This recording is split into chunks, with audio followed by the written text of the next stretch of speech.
Dus we zullen niet wat ik gezien heb, we zullen wat mijn pa mij vertellen. Ja, dat is echt. Pa mij vertellen, zit op aan, voor die deur, en die gewoon neus naar de aankant. Toen zie een van die kinders, een lig op haar sneeuwkop.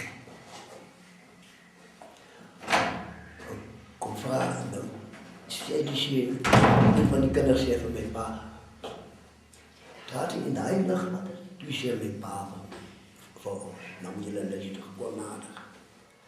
Niet daar, het ligt beweeg. Dus die waterslang, kijk nou die steen op zijn kop. En wij, maar als hij nog bij het plek komt waar het moeilijk is, dan zet hij die steen neer en dan wij nog in die laag van die steen. Zo vertelde mijn pa, daar waren 2 mannen gehad op Tierpas planeet om de ijssteen te vat verhullen. Toen er nog bezig was, nat bezig was, zak gegooid en daar uitgeplukt. Maar hij had een gedachte gehouden dat hij moet niet in die bokken van die slang is.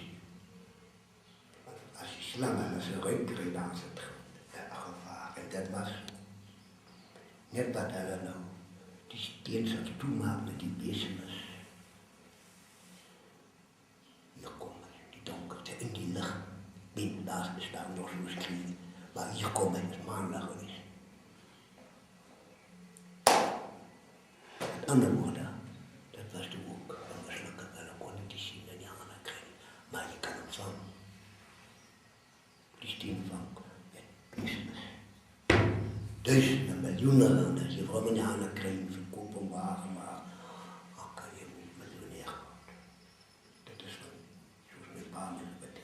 Ik weet niet of het waar is.